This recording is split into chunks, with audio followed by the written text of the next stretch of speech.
All right, old friends, new friends, everyone in between. What is going on, everyone? How you doing? Welcome to episode 1060, Talking Buffalo, your weekday daily driver for Buffalo Sports Talk and more.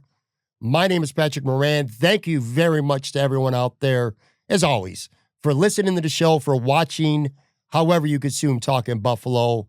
I appreciate you guys very, very much. Also, a big shout out to our sponsor, Sunny Reds, 1841 Aber Road, just on the way from Highmark Stadium.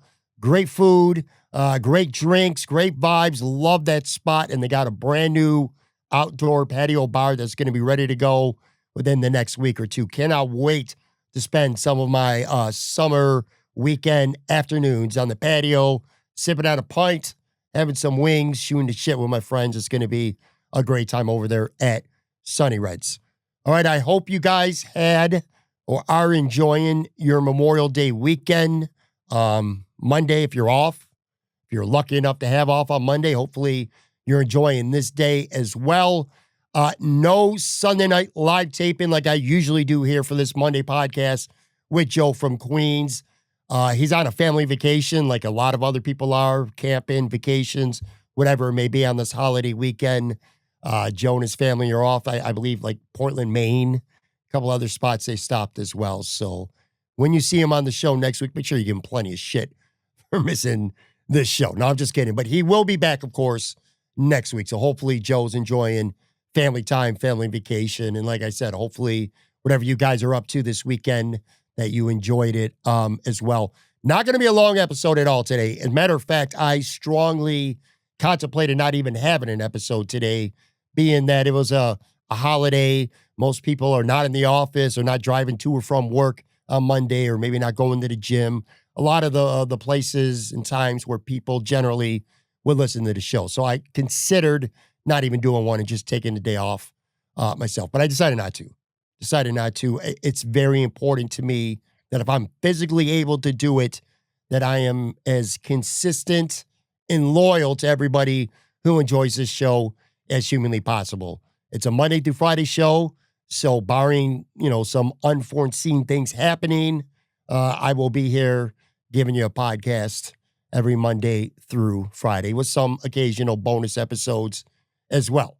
Not going to sit here and tell you this is going to be the most memorable episode in the history of Talking Buffalo. Not that, I'm going to have the most explosive and stimulating commentary in the history of this podcast, but I'm going to do my best, man. I'm going to drop a little something for you all today. Not going to be very long. I got a segment. I want to talk about how awesome it was to see the Buffalo Bandits, which, by the way, a special sports weekend for Buffalo, which is really cool because it does nothing really to do with the Buffalo Bills, but still a special sports weekend for Buffalo. We'll talk about how awesome it was to see the Bandits make history and kind of how I took that championship victory for the Bandits on Saturday, how that game played out. And it kind of reminded me of an old Buffalo Bills comparison that it reminded me of, and I want to share that with you. So we'll talk about that. I'm going to spend a few minutes talking about it is the biggest moment of Buffalo Sabres forward Tage Thompson's professional life for sure on Sunday. He helped America in the World Championships do something that it hadn't done in 92 years. So we'll hit on that. I got a clip that I want to play from last week discussing alongside Steve Bermel the evolution of sorts of Sean McDermott. I thought Steve and I had a pretty good conversation about him. So I'm going to play that clip for you from last week in case you missed it. Maybe you'll have some thoughts on that. And then I also got another clip that I want to play from last Friday's show. It's me talking about what I think is probably the single biggest key to the Buffalo Bills remaining sustainable with their offense from last year. An offense, of course, that was quite literally the best in franchise history last year. So that'll be for today's show. As for the rest of the week, tomorrow I'm going to be joined by Joe Yerdon. First time in probably a good 6 months or so. I believe it was like last November, the last time I had Joe on the show. Really looking forward to talking to him. We'll talk some Sabres. We'll talk some Bills. just some life. I have really good and always have had really, really good conversations with Joe Yerdon, one of my favorite all-time guests. Joe, of course, if you've been around for a while with Talking Buffalo, you know this. Joe was on every single week for almost 2 years. Transitioning from the time I lived in Florida, like around COVID, 2020, 2021, into 2022, Joe was on every week, and we always had fun conversations. Hopefully, that'll continue tomorrow. Matter of fact, we used to do this starting five draft. That was always a lot of fun. Maybe we'll bring that back from the dead for 1 week on tomorrow's show. So that's Tuesday. Wednesday, Matt Warren, SB Nation, plenty of Buffalo Bills and NFL talk. That's what we do every Wednesday. Thursday, kind of a special show. I'm going to have Luke from the Buffalo Wing Coalition. He's going to be with me here live in studio, and I'm doing my annual Buffalo Chicken Wings tiers and rankings episode. I do this once a year for some reason. I don't know why, but I do appreciate it. There's a lot of people who put stock into how I feel about wings and my rankings and my tiers. Man, I put the work in. And people respect it, I guess. But anyway, I'm going to unveil my rankings for this year, and I'm going to get plenty of insight and analysis from Luke. And I got to tell you, man, those boys at Buffalo Wing Coalition, they have really stepped that game up. They become the premier source for wing stuff here in Western New York. BuffaloWingCoalition.com. You can go on there every day of the week. They got all the places where you can go and get wing specials, how much they are. They got their pyramid of their own wing rankings, just awesome reviews, and they do everything in a positive way. I feel like they're not out there to bury anybody. They shine a lot of light on a favorite pastime of Buffalonians, which, of course, is banging out some awesome chicken wings. So anyway, that's going to be Thursday show, and then Friday, I'll have my weekly pod bag episode where it's your questions, comments, and takes. I'll be answering those. That's always, of course, a lot of fun. All right, let's bang into this here because, again, I don't want this to be too long.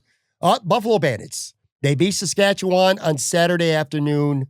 They beat them 15-6. It was a rout, turned into a rout anyway, in front of a legitimately crazy-sounding sellout crowd at KeyBank Center. Over 19,000 people on hand.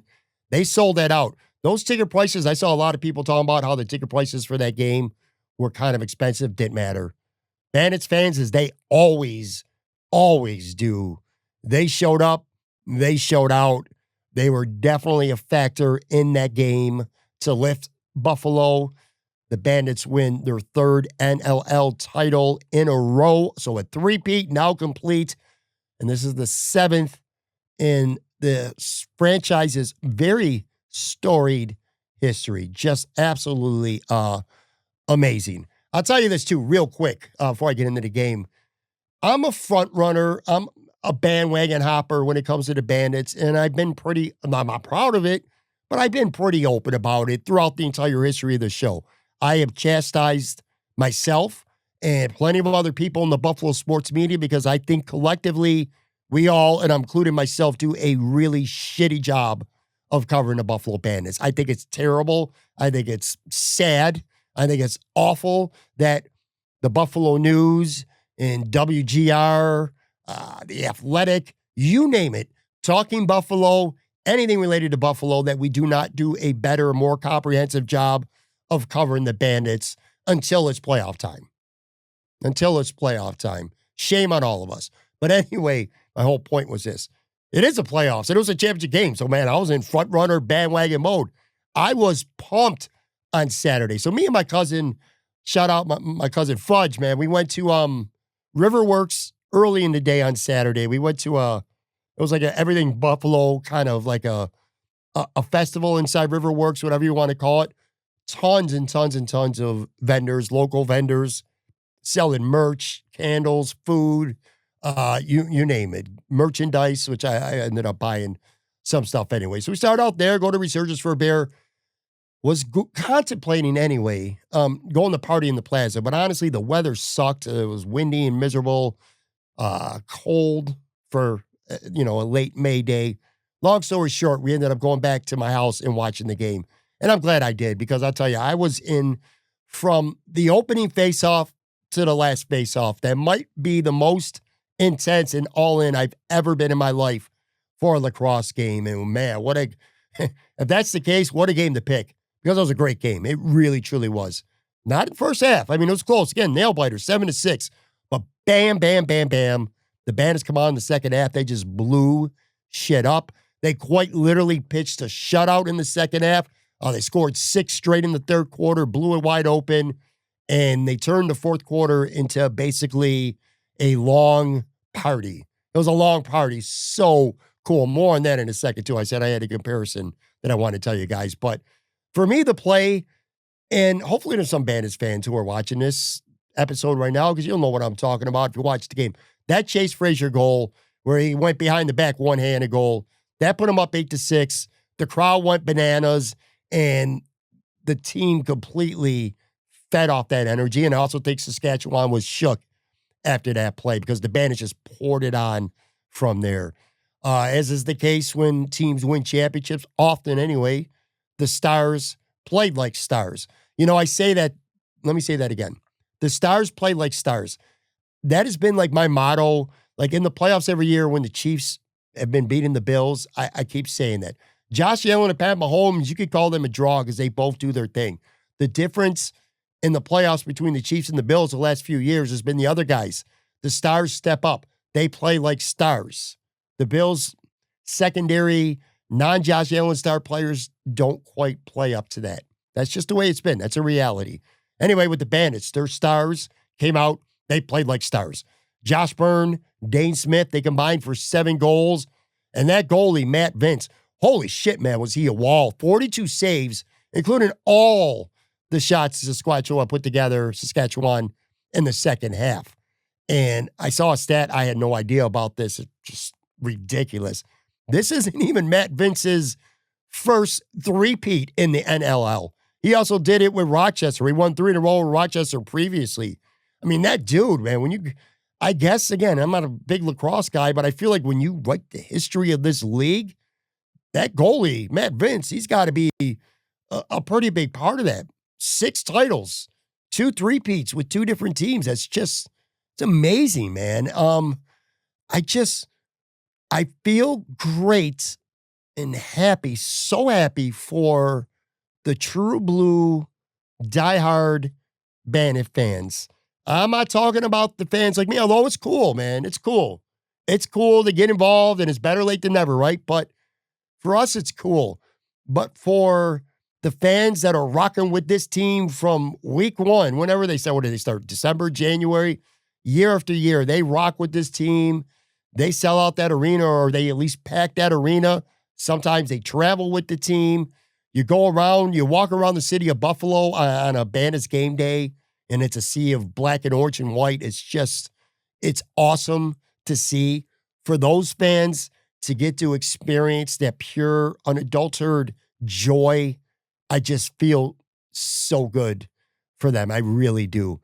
And what was really cool about this game, at least from my perspective anyway, was knowing, because I think Saskatchewan came out ready to play early, and I think the Bandits knew that, hey, if we can take their best shot early and they don't put us away, we're going to get them. We're going to take this game over. The Buffalo Bandits are the better team. It felt like that, and that's the way it played out. But, you know, it was tense for a while. Like, it was really close in the first quarter. The Bandits looked like they were going to pull away in the second quarter and make it a blowout. But Saskatchewan scored, I believe, the last 3 goals in the second quarter. They going into the half only down 1. But then again, the Bandits just ripped shit up in the third quarter, made it into a blowout. And what I thought was really cool was knowing that the game was over. For the entire fourth quarter, you're in party mode, man. It is a party atmosphere, no stress, no drama, no anxiety. You're enjoying the moment. You're feeling the joy. And as a Buffalo fan, especially, you know, if you are a Bills, Sabres, Bandits, we'll throw the Bisons in there. If you're a fan of those major sports teams here in Buffalo, you don't get that feeling unless it's the Bandits of winning a championship. I'm starting to feel like if you're only, like, say if you're just a lacrosse fan and you really don't give a shit one way or the other about the Bills or the Sabres, you're starting to get spoiled, man. You're starting to be like those Boston fans, where every year they have a parade for one of their teams. If you're only a Bandits fan, it's starting to feel that way. Again, 7 championships now, 3 in a row. But anyway, just enjoying the moment, feeling that joy. And I said it reminded me of something so much. And it's this. Back when the Bills were playing in the AFC Championship game against the Oakland Raiders at the time, and the Bills score, they make it 7-0. The Raiders come back with a field goal, showing a little bit of life at 7-3. And then from there, 41-3 at half. You knew at halftime of the 1990 AFC Championship game that the Buffalo Bills were going to the Super Bowl. And it was just a wild, continuous, nonstop celebration, a party, because you knew the Bills were going to their very first Super Bowl ever. Again, the anxiety, the drama, the potential opponent comeback out the window. And you're just loving life, man. You're living for the moment. You're around people celebrating. It was awesome. And in this case, even better, because the Buffalo Bandits were, again, setting history with a 3rd straight title. I know I'm very late to the party. But you know what they say is better late than never. I totally fell in love with this team watching that game on Saturday. That Saturday game was very impactful for me, not just because the Bandits won another championship. I mean, I've watched other games before, kind of like, yeah, go Buffalo, let's celebrate, fist pump. But I don't know that I was completely all in and invested. I was in this game. The intensity of the game, it just, everything about that game and that sport kind of made me not just fall in love with the Bandits, but it kind of made me fall in love with just watching the sport generally. Like, it's a really, really fun sport to watch. There's a lot of people out there, you might be a fan of the show, but you really don't give a shit about the Bandits. I'm here to tell you, dudes, you're missing out. It's a fun sport to watch. There's lots of action, lots of intensity, fast moving. It's great. I don't think it's specifically hard to understand. Like, I think if you just pay attention, you could figure out things relatively quickly. So it's not like this big scientific, fancy, hard to grasp type of sport. It's just, again, a lot of action. I'm already looking forward to watching next year's team. And this time I am not going to wait until the playoffs. I'm going to be rocking with y'all week 1, game 1 next year. I really think I would enjoy it. You know, I've said it before on this show. Embarrassing. I had a credential to cover this team, not this season, but last season, and I didn't follow through on it. That ain't going to happen again. This sport deserves every eyeball, every ounce of attention on it possible, especially in Buffalo with this team and these players. It's fun. And more than anything, the Buffalo Bandits absolutely, positively deserve to be celebrated. I've talked about the Bandits more on this show today than I have maybe combined in the last 3 years of winning 3 titles. That's going to change, promise you that, coming next year. This is the greatest team in Buffalo, period, man. For real. All right, going to take a real quick break, come back on the other side. Some quick thoughts on Tage Thompson, and then, like I said, I got 2 Buffalo Bills clips that I want to play for you.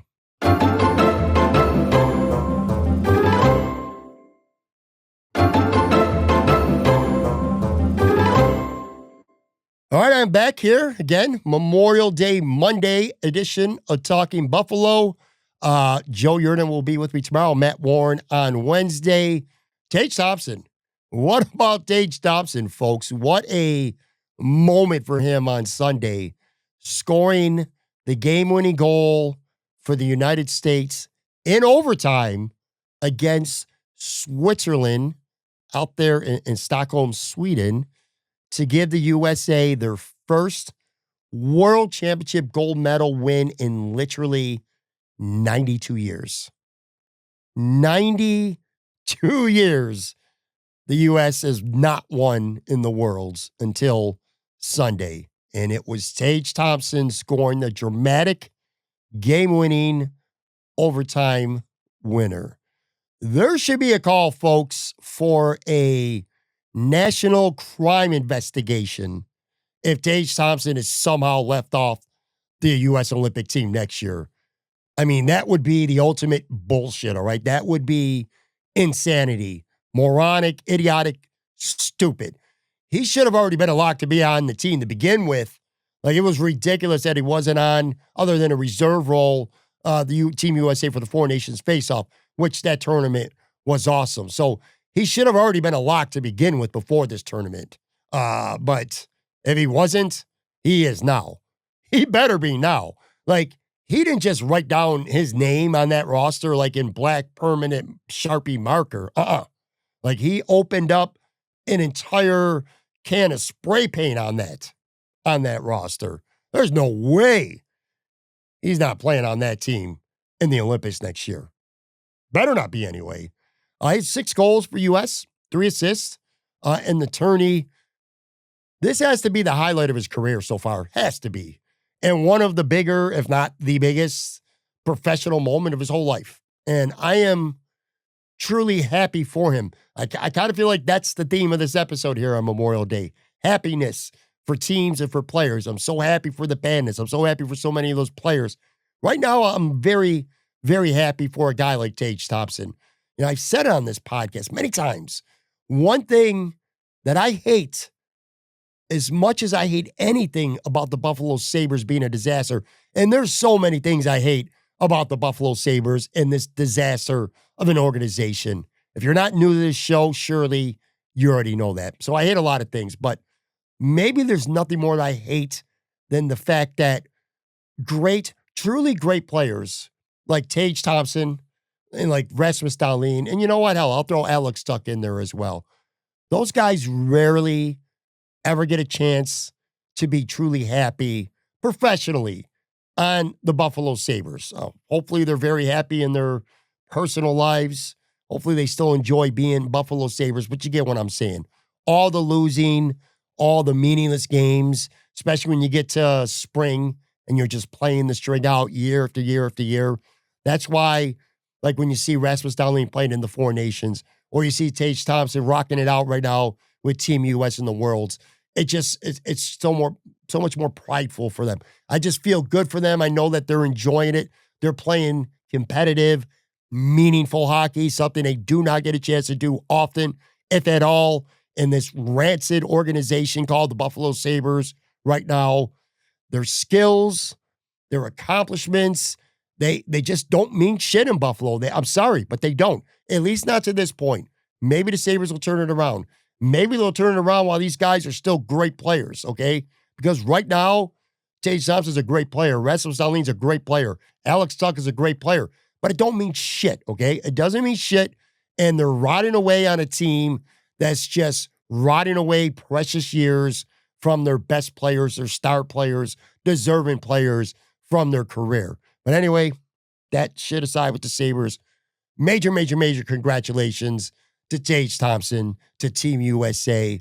And it is awesome to see hockey fans in the United States and around the world, for that matter, see what Sabres fans do get to see on an almost every game basis. And that's just how truly special of a player Tage Thompson is. So you got that. All right, I want to transition here into Sean McDermott briefly. I want to play this clip. It's about a 5-minute clip from last week on the show. It's me and Steve Bermel having a discussion, which, by the way, major props to Steve Bermel. I got to throw this out there. He's the Bandits color commentator on their broadcast, and he crushed it. Crushed it all season. Crushed it again on Saturday. He's done just a great job. Last week was the first time I've ever had him on the podcast by himself. He was part of a former group podcast that was on the show previously. But one-on-one, that was the first time I've had him on, and it was really good. You'll be seeing a lot more of Steve Bermel going forward in the future. But anyway, this is a clip of us talking about Sean McDermott and how he's really kind of changed his personality, at least outwardly, I feel like, over the past year or two. And how I think now I find myself, and I brought this up on the show, and it's in the clip too, I'm starting to have a personal interest rooting for Sean McDermott to be successful. I think on a deeper, more personal level than I have before. So, anyway, let me play this clip and we'll give it a little bit of feedback. I feel like the humanization of Sean McDermott continues. And I think you're going to see much more of that this summer on HBO as well. You know, it wasn't all that long ago where it almost felt like Sean McDermott's personality was robotic, you know, whether it was the bland, boring, vanilla conversations that he would have with the media, the perception of how he is in that locker room, you know, between those walls.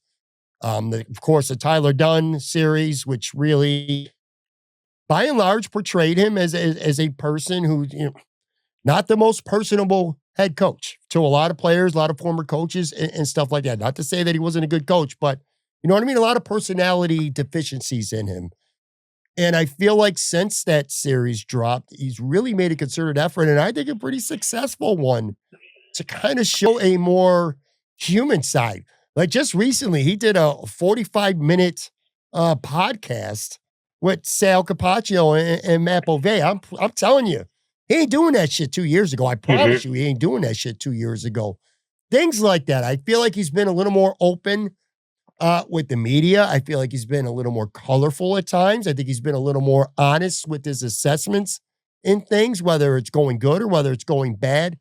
I feel like he's evolved, maybe not as a coach. We'll find out because he's got to win the big one to really be considered somebody who evolves as a head coach. But I feel like he's evolved the human aspect of Sean McDermott. Do you kind of get that sense? And is that something that you could see kind of more the evolution of them really shining a spotlight on Sean McDermott as a man and not just a head coach this summer on HBO? Yeah, absolutely. And the Snow Angels comes to mind. He's doing Snow Angels with Josh Allen after the win last year. But I Yeah. think there's something to be said about like managing people and managing an environment. Like I'm in management, and you have to kind of establish first what the expectations are. And I think for McDermott, there were years of him maybe being stern or being less personable because they had shit to do. Like there needs to be certain standards and a process and whatever, and he's imposing that. But now that culture and that standard has already been imposed, and he has people like Josh Allen carrying that torch. So instead of trying to impose a culture or a standard of rote, professional, robotic, we're here to win football games, they can kind of loosen up a little bit and still win football games as they've done. It's not McDaniels being the goofball wearing I wish it were colder shirt when Miami hasn't won anything. And not that the Bills have won the big one, but I think that the culture and the process, I keep using the word because that's his word, is so embedded in the organization. He might have to be the hard ass anymore or the robot anymore. Like he might not have been personable because that's not his job to be personable. He needs to be a coach. I tell people that I manage, you don't have to like each other, but you have to work together. Now, if they do like each other, I'm not going to tell them not to. And it's not that they can't have fun, but you have to have an environment where the people are working towards the same goal, are on the same page. And maybe it took him being tough or whatever, or rote or emotion to get there. But now this organization has that culture already embedded in it. We're here to win football games. We're here to win the Super Bowl. We're here to compete. We're going to win the division. We're going to get to the Super Bowl. That maybe he doesn't need that approach anymore, right? He's now become so ingrained, or that approach has become so ingrained with the organization. Maybe that's allowed him to evolve without costing the team success. All right. So good stuff there from Steve Byrne, like I said, on Sean McDermott. And I find myself now at this point, and I'm getting to a place where of course I want the Bills to win. It's for Josh. It's for the fans. It's for our families that came before us. You know how the story goes. Win one for mom, win one for dad, win one for Gramps. You want to see one for yourself. One before I die, all that stuff, sure. Some of the players, sure. But I'm finding myself now wanting Sean McDermott to experience winning a Super Bowl. I think he's really kind of opened up and endeared himself over the last year or two. And just like I've used the word humanize. It just, I see a more human, colorful, sincere, genuine person. Not that he was some kind of jerk off and an asshole before, because that's not the case either. He was just a lot more guarded and closed off. And I just feel like he's starting to open up more here as time went on in Buffalo. All right, last clip I wanted to play too. Again, this is Keon Coleman, Dalton Kincaid. Not only John, I also mentioned Josh Palmer in there, but mainly Keon and Kincaid. To me, they're the guys that are, in my opinion, are the single biggest factors in this Bills offense being sustainable from last year, remaining as good, or hell, man, maybe even better than they were last year. So let's go back to last week, and here was my thoughts on that topic. I don't think it's unrealistic to expect Josh Palmer, who the Bills gave pretty good money to come in here with the full season of OTAs and minicamp and training camp and the preseason pretty much here from day one, pick up this offense, know what they're doing, and to come in and have a reasonable impact on this offense. That would certainly help keep them sustainable, right? Maybe more so than Amari Cooper did. So what about those what ifs? And then if you factor in everything you said, none to me more important than Keon Coleman and Dalton Kincaid being what they hope they're going to be. Because at the end of the day, if you want this offense, which was historically by franchise standards, historically good last year, you want them to be sustainable for this year, and you kind of sort of, for the most part, running it back. To me, the single biggest key is Keon Coleman and Dalton Kincaid really stepping them up. And you mentioned that in your what ifs. What if Keon Coleman for a full season looks like the guy that we saw in the Tennessee and the Seattle game, where he just looked like a man? He was an elf out there, looked like a beast, right? When's if you see the Dalton Kincaid that we saw in 2023 as a rookie, who had like 73 catches, one of the most prolific and productive rookie tight end seasons ever in the history of the NFL? Get back to that. Those two guys are on, they grow, they mature, they get better. I think the offense doesn't miss a beat. I really don't. I don't think it's unrealistic to expect Josh. All right, I don't want to play that back again. I didn't realize it goes there on a loop. But anyway, yeah, listen, we'll talk more Keon Coleman, Dalton Kincaid, their keys, their success, what to expect of them. That'll be one of the several topics that I head on with Matt Warren coming up on the show later this week, Wednesday to be exact. And that's going to do it for today. Joe Yerdon's joining me tomorrow for the first time, like I said, in about a half a year. We'll talk Sabres, Bills, and plenty more. Hope you enjoy the rest of your Monday, your Memorial Day, and I'll talk to you. Be back. Brand new show coming up tomorrow.